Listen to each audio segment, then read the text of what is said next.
Ding dong, I know you can hear me. Open up the door. I only wanna play a little. Ding dong, you can't keep me waiting. Oi, gente! Sejam muito bem-vindos ao meu canal. Eu sou a Liandra e eu conto relatos sobrenaturais aqui todos os dias pra vocês.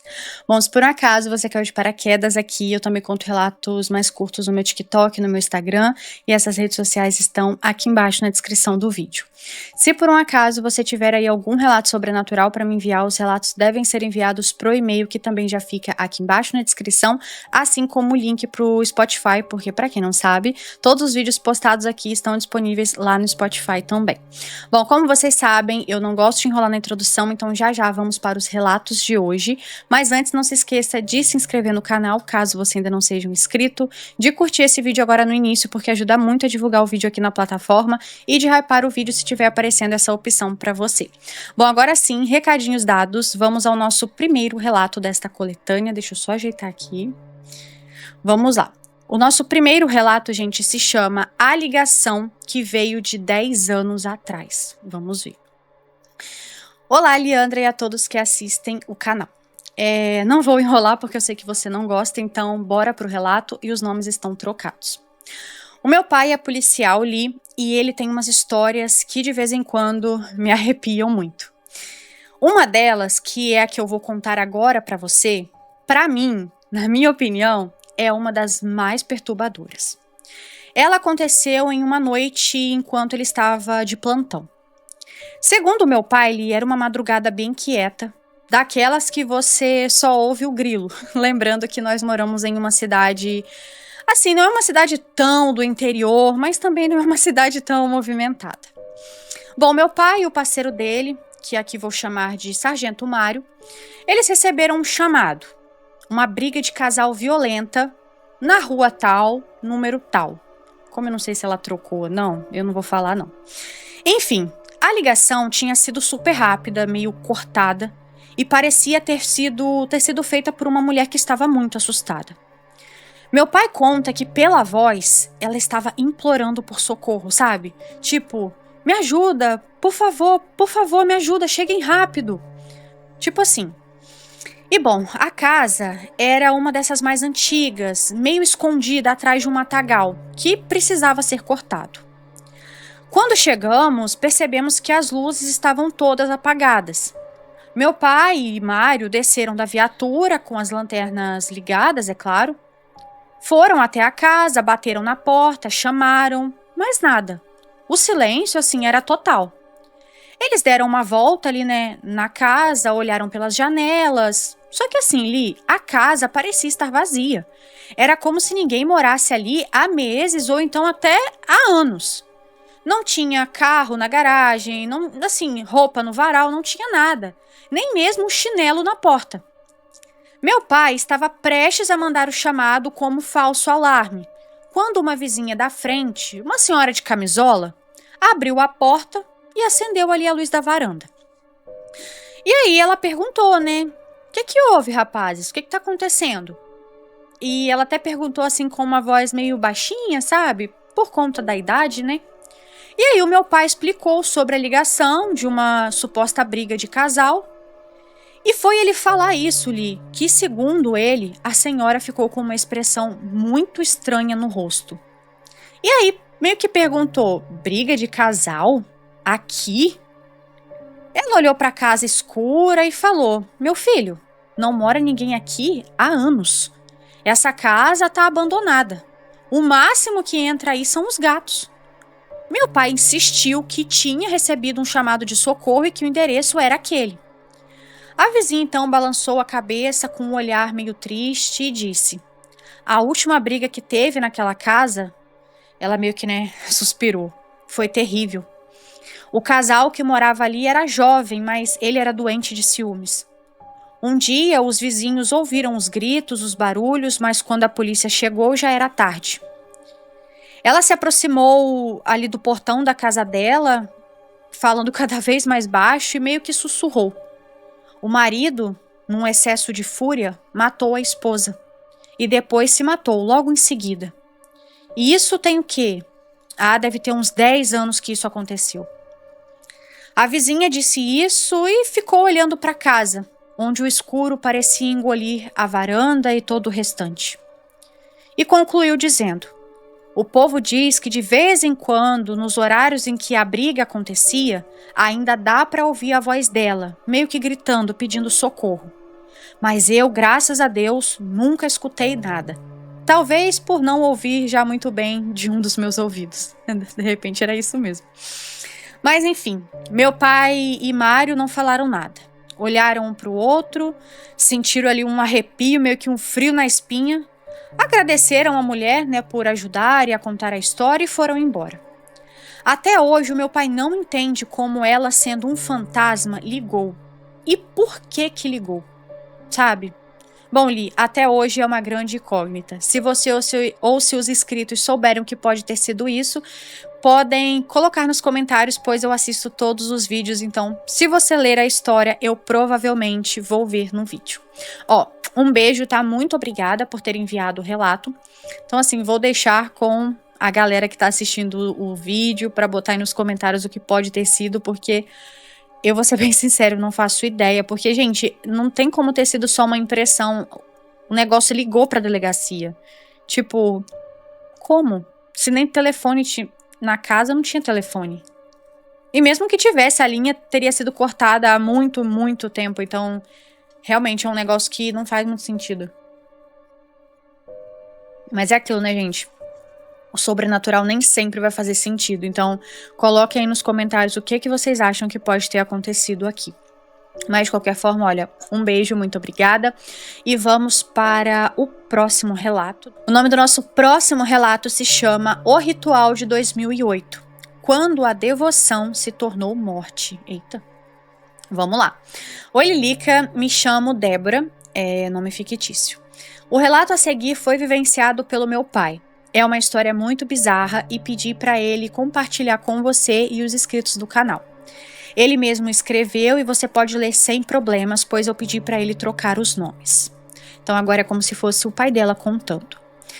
Bom, eu entrei para a Polícia Militar no ano de 2008. Garoto recém-formado, cheio de energia e achando que tinha já visto de tudo nas ruas. Mal sabia eu que nos primeiros meses de patrulha eu ia encarar algo que me faria questionar tudo o que eu achava que era real. Era pouco depois da meia-noite, um plantão tranquilo até. Eu e meu parceiro, Cabo Oliveira, recebemos um chamado para averiguar uma festa estranha num terreno baldio, que ficava meio que quase fora da cidade. A denúncia veio de alguns moradores da região, assustado com barulhos e cantos que pareciam coisa do demônio. Era o que eles falavam na ligação. Entre parênteses, Leandra, aqui sou eu, sua seguidora. Eu sei que o meu pai escreveu assim, mas para não ficar muito confuso, porque eu fiquei confusa quando eu li, eu pedi um esclarecimento a ele. Porque como ele disse que era um terreno baldio, meio fora da cidade, como os moradores, viram essa tal festa? Segundo ele, era afastado, mas próximo ali havia umas casas mais luxuosas. Não era tão próximo, mas essas casas meio que ficam na saída da cidade. Enfim, só para vocês entenderem. Peraí. Ah, tá. É isso mesmo. Enfim, vocês entenderam, né, gente? Eu entendi. Espero que todos tenham entendido. Agora, voltando. Chegamos lá e a cena não era de festa. Era um ritual. A gente parou a viatura um pouco antes para não fazer barulho e fomos a pé. Começamos a sentir um cheiro estranho que depois vimos que era de vela com algum incenso, não sei. Enfim, era esse cheiro meio que da vela queimada misturado com algo metálico, que talvez fosse sangue. Enfim, quando a gente se aproximou, o coração começou a acelerar. Tinha uma fogueira no centro, umas 10 ou 12 pessoas em volta, todas usando capuzes pretos, tipo manto. E no chão, um círculo desenhado, meio que com uma areia, mas a areia era escura. Até hoje eu não sei explicar como fizeram a areia ficar daquela coloração. E tinha um monte de velas pretas e brancas derretendo. Eles estavam cantando em um tom meio baixo, gutural, e tinham taças de onde bebiam. e depois descobrimos que o líquido era de fato sangue. Mas o foco mesmo era a mulher que estava no centro. Ela estava nua, com o corpo parcialmente coberto por uns desenhos. E à primeira vista a gente pensou: sequestro, perigo, ela está sendo forçada a estar ali. Então a gente agiu por instinto. Era só nós dois, mas tínhamos que intervir. A Milene, que é o nome da moça, estava nua e parecia estar prestes a ser atacada. Isso assim, na nossa cabeça. E aí eu gritei, né? Polícia, mãos pra cima, enfim. Pedi para eles largarem as armas, porque alguns tinham ali umas facas e umas adagas. E apontamos as pistolas para a galera que estava ali. Bom, devido à situação, o canto parou na hora e foi aí que a coisa degringolou. Milene, que até então estava em transe, explodiu. Ela berrou, virou-se para nós com os olhos esbugalhados e começou a dizer: não, vocês não podem interromper. É a fase final, vão embora. E a raiva e a frustração dela era palpável, como se tivéssemos estragado a festa de aniversário mais importante do mundo. Ela começou a gritar palavras que com certeza eram em latim, umas sílabas ásperas e rápidas que a gente não conseguia entender. Foi assim a cena mais inacreditável que os meus olhos de policial já viram. Peraí. A mulher, do nada, começou a flutuar. Não foi alto, foi mais ou menos uns 30 centímetros do chão, mas foi uma levitação clara e visível, como se algo invisível e forte tivesse a erguido pelo torso. Ela estava nua, completamente ensanguentada, flutuando e gritando. Ninguém se mexeu. Nós, os de capuzes, ficaram todos ali paralisados em choque. Então Milene desceu novamente, mas desceu de forma leve. Não, perdão, não é novamente. Então Milene desceu levemente, pegou uma adaga que estava ao lado da fogueira e com uma rapidez sobrenatural cortou a própria garganta. E o sangue jorrou para todo lado na mesma hora. A força invisível, né, que meio que segurava ela ali, foi como se tivesse ido embora, pois o corpo dela caiu no chão com um baque estrondoso. O cheiro metálico ficou insuportável no ambiente, e eu e o Oliveira congelamos. Éramos 2 policiais treinados, mas a gente ficou ali olhando, incapaz de apertar o gatilho, incapaz de correr, incapaz de sequer piscar os olhos. E não foi porque a gente não queria ou porque estávamos assustados. Não, não foi isso. E sim uma força bruta e fria que não dava para ver nos atingiu. Era como se algo, sabe, tivesse paralisado a gente, como se fosse um campo magnético. Não dá para explicar, mas algo nos paralisou. E foi o tempo exato para que o pessoal dos capuzes se reagrupasse, se reerguesse ali e corresse para o mato, sumindo na escuridão. A gente só conseguiu se mexer quando os últimos ruídos deles ali fugindo pelo mato tinham desaparecido. Até tentamos correr atrás, mas era tarde demais. Quando voltamos, a única coisa que restava era o corpo de Milene, as velas queimando e aquele silêncio assustador.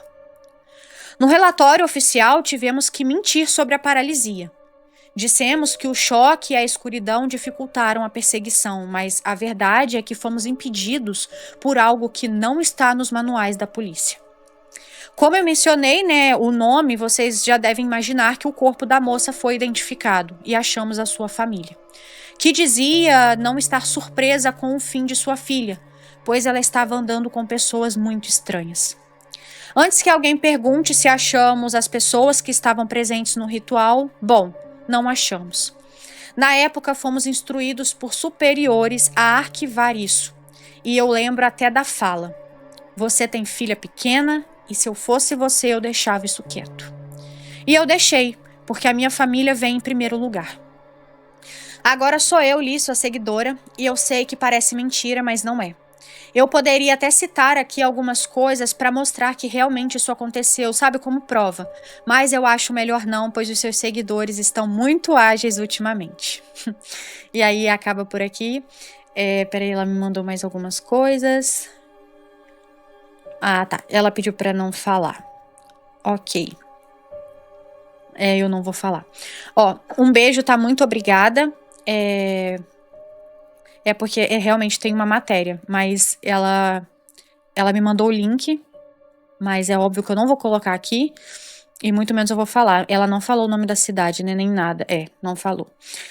E, gente, assim, eu fico assustada, mas não impressionada, porque eu sei que esse tipo de coisa acontece. Mas eu fico imaginando,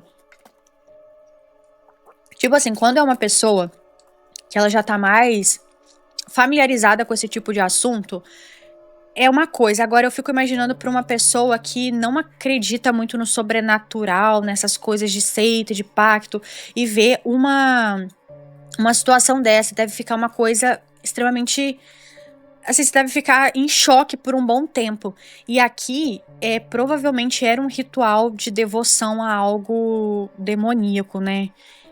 Porque ela mesma cometeu ali o próprio suicídio. Então, quando é com essas características, provavelmente é algo, né, demoníaco, enfim. E, gente, a gente tem que ter muito cuidado, assim, com isso, com esses negócios de seita.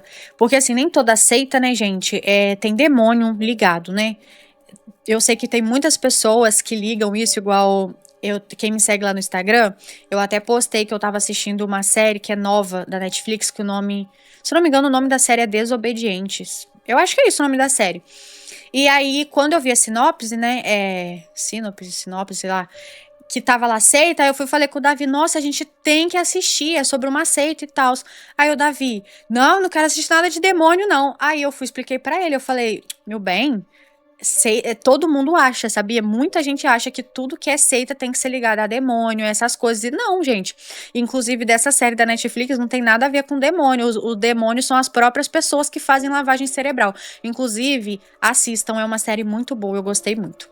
E aí, então assim, a gente tem que ter muito cuidado, porque, cara, inclusive assistindo a série, eu percebi, assim, o quanto a série tem a pessoa, quando ela quer, ela tem o poder de persuadir a outra e fazer a outra pensar que aquilo é certo. Porque eu assistindo a série, eu fiquei assim, gente, mas até que essa seita não é tão ruim. Ela trata o cérebro da pessoa. Aí, tipo, depois eu parei, assim, aí eu falei com o Davi, que eu falei isso alto, né? Eu falei, moça, você acha que é errado eu achar isso que ela faz na escola, tipo, de querer tratar as feridas da pessoa desse jeito errado? Aí, tipo, a gente ficou em silêncio, aí depois eu pensei, é isso que a série quer que a gente pense, sabe? É uma forma tipo, por exemplo, da Netflix, que criou a série, de mostrar que como assim a gente pode sofrer uma lavagem cerebral. E depois que eu me toquei nisso, porque na série You é exatamente isso também. A gente fica, às vezes, a gente ficava, né, tipo, por exemplo, eu torcendo pro personagem principal, mas é porque ele era tão psicopata, ele age de uma forma que faz a gente achar que ele tá certo. E aí, durante a série, assim, em alguns pontos, eu fiquei pensando isso, e depois eu fiquei, cara, eu facilmente cairia na lábia de uma seita. Então, assim, a gente tem que ter muito cuidado, porque é nítido que assim, igual essa menina, tadinha, provavelmente caiu na lábia de pessoas e foi usada em um ritual, então temos que ter muito cuidado. Mas enfim, ó, um beijo, tá? Muito obrigada, e se tiver mais histórias aí do seu pai, conta pra gente, porque eu tenho poucos relatos de policiais, eu queria fazer mais coletâneas sobre, só que tem pouco. Bom, gente, vamos para o próximo relato, deixa eu só... Peraí que... Ai, gente, eu saí do e-mail. Por que eu fiz isso? O nome do nosso próximo relato se chama Meu pai desapareceu em uma ocorrência. E eu acho que ele foi para uma outra dimensão. É um título muito longo. Meu nome é Laura, nome fictício. E eu quero contar sobre o desaparecimento do meu pai. Essa história, ela é bastante delicada para mim, Li. E eu só estou enviando ela para você porque eu sei que você conta com respeito. E ela é delicada não só pelo fato de eu ter crescido sem pai, mas também porque o desaparecimento dele mudou toda a infraestrutura da nossa família, vamos dizer assim. Minha mãe passou a beber muito depois do desaparecimento dele. Meu irmão mais velho, poucos anos depois, começou a usar drogas e até hoje eu sou criada pela minha avó. Enfim, foi um acontecimento, digamos assim, que destruiu toda a nossa vida. Enfim, vamos lá. Então já leio com o coração pesado, né? Mas vamos lá, tadinha. Ele era policial e provavelmente ele não morreu. Eu acredito que o meu pai tenha ido para um outro lugar. Mas eu só tenho coragem de contar isso para você porque eu sei que você e seus seguidores compartilham do mesmo pensamento que o meu. Já tentei contar essa teoria para outras pessoas próximas, mas todo mundo fala que é impossível, apesar de que ao mesmo tempo não tenha uma explicação plausível para o que aconteceu com meu pai. Essa história ocorreu no ano de 2002. Meu pai sempre foi muito corajoso e já trabalhava há anos na polícia e nunca dizia não para nenhuma ocorrência, por mais estranha que fosse. Eu tinha 4 anos ainda, então assim, tudo o que eu sei foi contado pela minha mãe, mas não recentemente, tá ali. Então algumas coisas podem falhar e podem não ficar tão coerentes, porque já faz muitos anos que eu não tenho contato com a minha mãe. Quando ela me contou isso, eu devia ter mais ou menos uns 12 anos por aí. Enfim, na noite em que tudo aconteceu, ele estava em casa jantando com a gente, estava calmo, brincando comigo e com o meu irmão, até que o telefone tocou. Era aquele telefone modelo antigo, tijolão, sabe? Era desse modelo. Era o seu colega de trabalho e, segundo ele, ia passar para buscar ele mais cedo. Isso coisa de uns 30 minutos mais cedo, pois eles teriam que atender uma chamada de emergência. Segundo o seu colega, a chamada foi feita de uma residência onde alguém pedia por socorro. E além da pessoa da ligação estar pedindo por socorro, tinha muitos gritos ao fundo e ao mesmo tempo alguém gritava fogo. Então provavelmente era algo sério. Eu sei que vocês devem estar se perguntando, mas por que não chamaram o corpo de bombeiros? Leandra, eu me faço essa mesma pergunta até hoje. Enfim. O colega de trabalho do meu pai passou em nossa casa, pegou o meu pai, que, como eu disse, já ia começar o turno mesmo, então ele já estava preparado e uniformizado. Porém, ele não sabia que seria a última ocorrência que ele atenderia. Pois, depois daquela noite, o meu pai saiu, né? E ele nunca mais voltou para casa. De acordo com o parceiro dele, que foi o único que voltou, as coisas começaram a dar errado logo no caminho.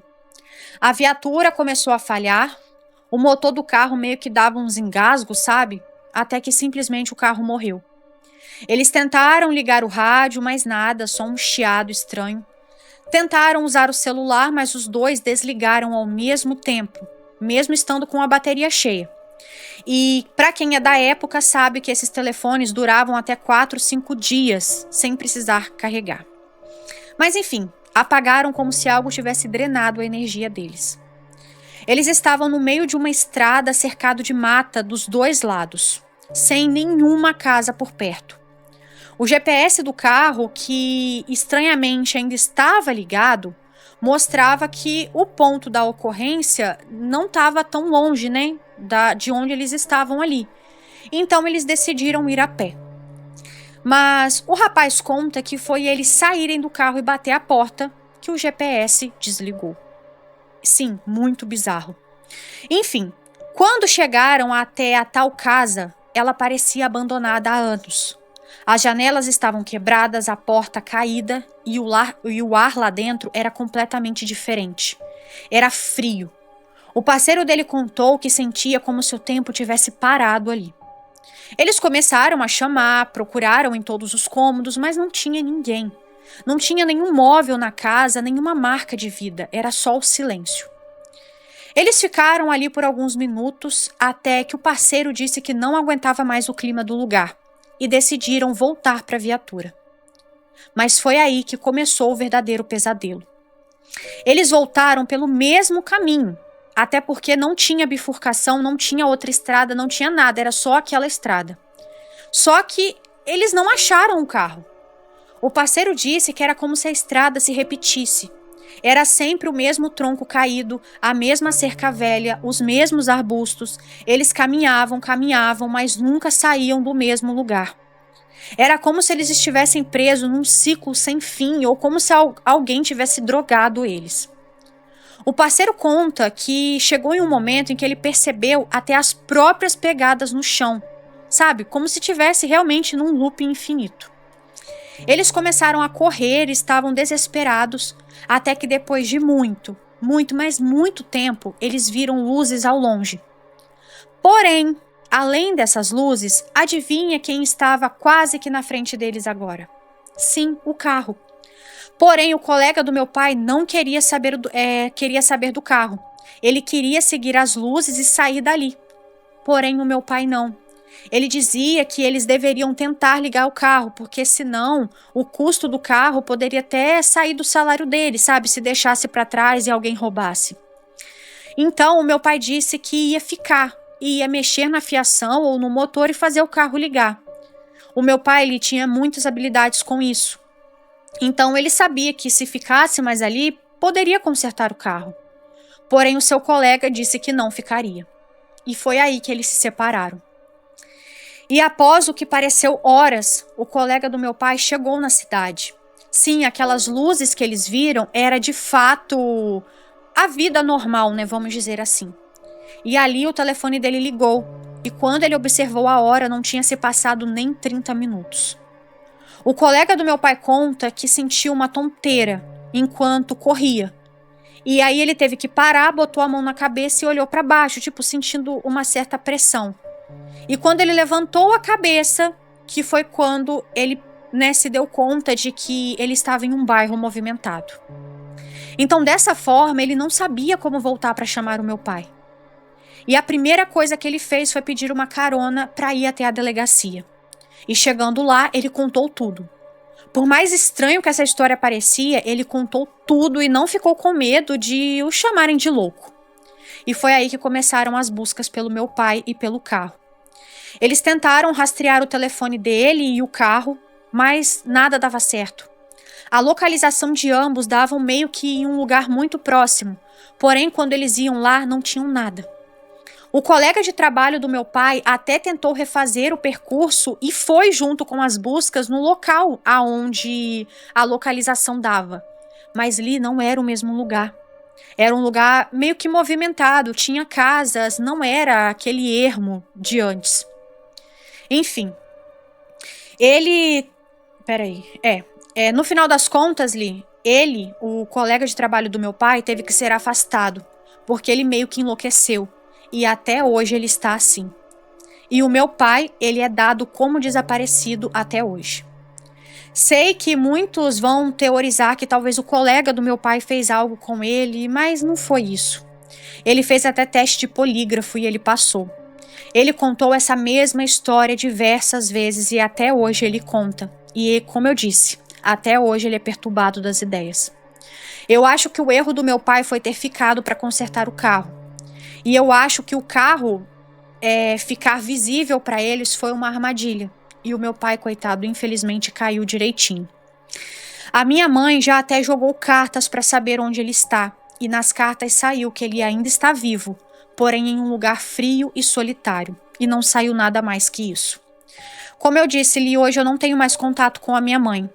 Toda essa história não deixou só o colega do meu pai louco, mas a minha mãe também não ficou certa das ideias. Começou a beber e hoje eu não tenho mais contato porque ela é uma pessoa muito difícil de se lidar. E até hoje ela, sofre pela perda repentina do meu pai. Meu irmão também eu não tenho mais contato com ele e eu não faço ideia se ele está vivo ou se ele está morto. Esse foi o meu relato e espero muito que leia. Um grande beijo. Um beijo, tá? Ai, que história pesada, né? Muito obrigada por ter enviado o relato. E isso me lembrou muito uma história que a gente tem aqui no canal, que não sei se vocês vão lembrar, que o rapaz desapareceu, que dá ele entrando no caminhão e depois ninguém vê mais ele, né? Que é algo bem bizarro também. Gente, que loucura. Ai, gente, eu fico muito, muito pensativa nessas histórias. Porque foi igual aquela outra, né, que a gente leu, né? Tipo, o que aconteceu aqui, gente? Tipo, não faz sentido. Enfim, me contem aí nos comentários o que vocês acham que pode ter acontecido aqui. E vamos para o próximo. Esse relato, gente, o que acontece? A pessoa, ela enviou vários relatos, não é vários, eu acho que é só 2. Mas aí eu não sei se os 2 é sobre policial. Eu acho que não. Vamos ver. Olá, Leandra. Assim, o primeiro relato, né, que é o que eu vou ler, se chama Mulher Sem Vida Recebe Policiais. Então vamos ver. Olá, Leandra, tudo bem? Gosto muito do seu canal e ouço sempre antes de dormir. Estou te enviando 2 relatos que aconteceram comigo e torço para que eles possam ser publicados. Um abraço. Então deixa eu só confirmar aqui. É só um que eu acho que é sobre policial. O outro eu leio em outra coletânea. Meu nome é fulano, mas eu prefiro ser identificado como João. Sou policial militar e o que eu vou relatar a seguir deixou a mim e aos meus colegas profundamente intrigados. Durante um dos nossos plantões, fomos acionados para atender uma ocorrência de violência doméstica em um bairro humilde da cidade onde atuo. Moradores relataram ter ouvido gritos vindos de uma casa vizinha, seguidos por um silêncio estranho que levantou suspeitas. A ligação para o 190 só foi feita horas após os gritos cessarem. E bom, ao chegarmos ao local, uma casa simples, nos deparamos com uma grande poça de sangue, bem ali na sala de estar. De um dos quartos saiu uma senhora idosa com ferimentos graves causados por uma arma branca, uma faca. As perfurações profundas estavam localizadas nas costas e no pescoço. E para nossa surpresa, ela nos recebeu com naturalidade, sabe, conversando normalmente, como se não estivesse ferida. Apesar da calma aparente e diante da gravidade, pedimos que ela se deitasse ali no sofá até a chegada da equipe de resgate. Ela atendeu prontamente e continuou conversando conosco e chegou até a relatar que o autor das facadas fora seu próprio marido. Em um gesto surreal, ainda nos ofereceu café. Eita! Minutos depois, com a chegada da ambulância, o médico que a examinou constatou que ela já estava sem vida. E o mais perturbador foi que ele afirmou que a vítima estava morta há várias horas. Segundo o laudo, ela havia sofrido um choque hipovolêmico, que é a perda massiva de sangue, e apresentava rigidez cadavérica. A perícia confirmou, a mulher já estava morta há muito tempo. E, inclusive, o corpo havia sido movido, pois não havia qualquer vestígio de sangue no sofá onde ela permaneceu deitada conosco. Porém, nós afirmamos com convicção que ninguém mexeu no corpo. Para nós, ela nos recebeu viva, falou conosco e ainda se movimentou. Mas mesmo assim, fomos responsabilizados administrativamente pela ocorrência. E até hoje, esse caso permanece um enigma para todos que estavam presentes naquela noite. Gente, eu tô passada. Tipo, o espírito da mulher até ofereceu café, gente. Ai, tem coisa que não dá pra explicar, né? Enfim, um beijo. Muito obrigada por ter enviado. Eu tô passada com esse relato. Tipo, como assim? Como assim? Enfim, eu tô, tipo assim, ela...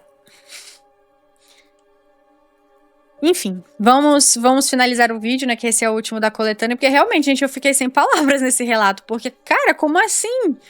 Ela tava... Eu sei que espíritos aparecem, mas do jeito que apareceu, gente, foi tipo... Né, foi toda uma situação bem... Como que eu vou dizer? Bem peculiar, né? Mas é isso, de qualquer forma, muito obrigada. Quero agradecer a todos que enviaram os relatos para essa coletânea e também agradecer a todos vocês que ficaram até o final do vídeo. Um grande beijo, tchau, tchau, e eu vejo vocês no próximo vídeo.